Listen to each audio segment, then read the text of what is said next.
Is there a company so powerful that it can destroy an entire country, its lands, its fields, its drinking water, everything, and turn it all into poison, causing cancer knowingly to thousands of people?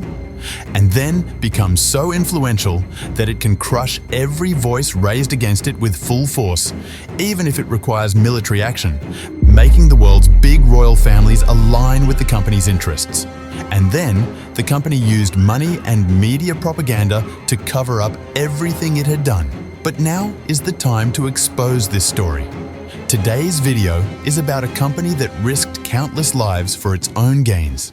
Long ago, back in the 19th century, specifically in 1833, there was a man named Samuel doing his business in London. Samuel used to trade seashells internationally, and after he died in 1870, his business came under the control of his two sons. Marcus, the elder son, initiated the export of kerosene during that period. At that time, the transportation of oil posed significant challenges as it was being shipped in barrels, leading to leakage problems and oil spills during transit.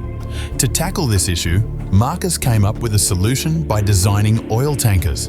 This innovation allowed the direct transport of oil to ports, minimizing the risks associated with traditional barrel shipments.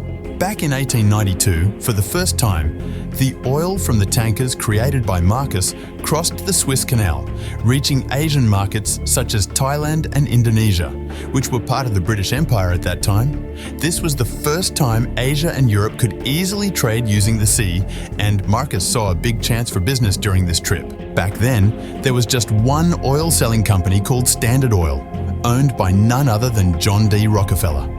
But they exclusively sold their oil to Europe.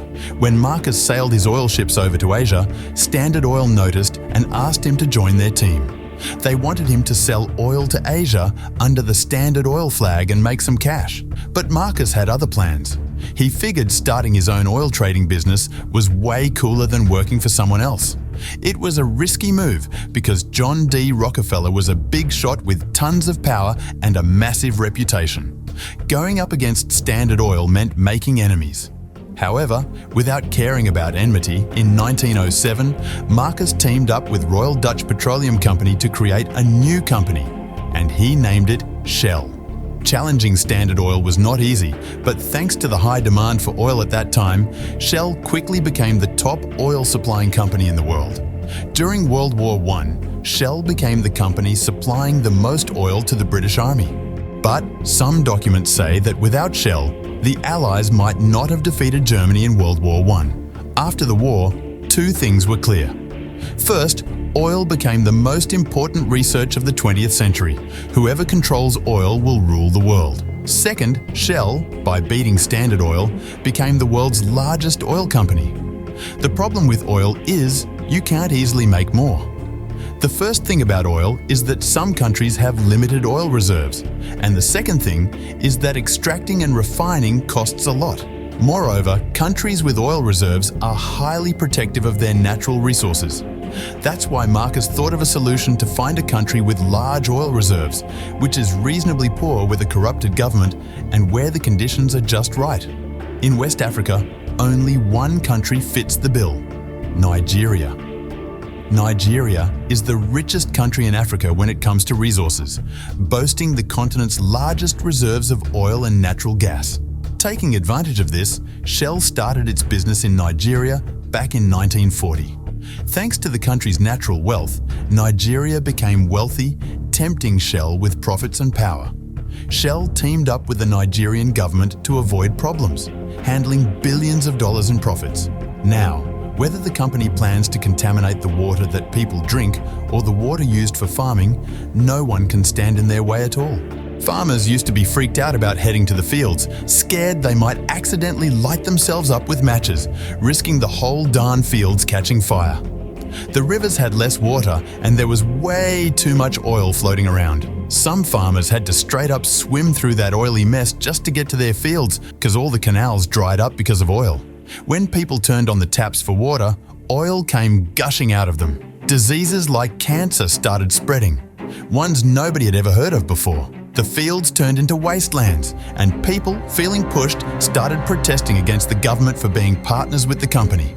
But when the government itself is in a partnership with them, protests ain't gonna change a darn thing. In 1990, there was a huge protest against Shell. The army shot at the protesters, hitting people trying to escape. It was awful. 80 people died and 600 homes burned down. All because these people spoke up against a company that turned their water and fields into poison, and their kids were dying of cancer. Shell didn't feel the impact then, but 3 years later in 1993, things changed. More protests happened, this time against a new pipeline. The Nigerian army shot at people who opposed Shell. 1 guy died and 11 got hurt. You might be wondering why the army can shoot at its own people for a company. Well, Shell not only gave money to the government, but also supported Nigerian army generals with a lot of cash.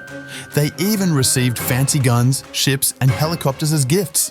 When everyone's on the same side, the protester's voice or background doesn't seem to matter much. Shell silenced everyone with money, and everything was under the control of Shell. But there was one man, Ken Saro-Wiwa, who wasn't scared of Shell. He spoke up when everyone else stayed quiet. Ken, a writer and environmental activist, started a big movement against Shell. He spread the word through press releases and in schools, colleges, universities and hospitals. His goal was to tell people how Shell was ruining their lives and harming the environment. As a result, a crowd gathered around him. Ken's main mission was to kick Shell out of Nigeria. Shell tried talking to Ken and offering money, but they couldn't convince him. Many people were involved, making negotiations difficult. Ken and his colleagues made a strategic decision to bring Shell's operations to a halt. They took direct action by blocking trucks transporting oil on the roads, disrupting the normal functioning of the plant, and employing intimidation tactics to force engineers to leave Nigeria. The blockade emerged as a significant obstacle for Shell, creating substantial disruptions and challenges in their operations. The impact of Ken's operations became evident as the blockade posed the most significant hindrance in Shell's path, affecting their activities in Nigeria. To get rid of him, a smart plan was needed.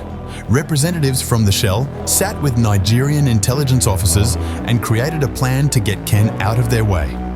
A plan was arranged, and a week later, 4 local chiefs in Ken's village were brutally murdered. The blame was falsely placed on Ken and his associates. Despite the murder taking place on a day when Ken was not in the village, some locals were bribed with money to provide false testimony. A year later, in November 1995, Ken and his associates were executed, and the message was clear: whoever goes against the Shell will face severe consequences. The family of these people filed a case against Shell in the Netherlands, and then in 2017, 22 years later, Shell was deemed partially responsible for this tragedy. However, 5 people admitted that they had provided false testimony against Ken at the behest of Shell. Shell was only fined $15 million and released. Back in 2018, there was a data leak of private property in Dubai. It showed that Shell gave properties worth a whopping $1.3 billion to Nigerian petroleum ministers and certain military generals. Shell didn't just focus on the government and military, they also tried to make themselves look good to common people through media ads. In December 2011, 40,000 barrels similarly leaked into the Niger River, turning the river into a literal canvas of disaster. All the fish in the river died, the surrounding fields were destroyed, and the people were left without a drop of drinking water. In response, Shell merely claimed that the leakage was not their fault, but rather the mistake of Nigerian petroleum workers. Back in 2017, a study discovered something important. It showed that mothers living near the Niger River within 10 kilometers of radius had a 50% chance of their baby passing away in the first month.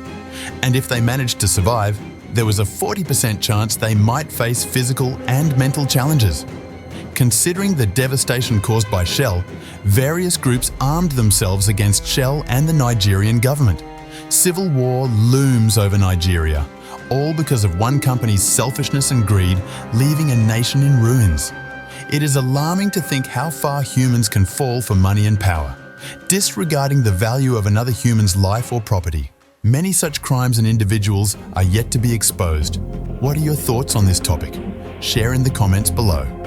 If you enjoyed today's video, Don't forget to like and subscribe to the channel for the next video with another interesting topic.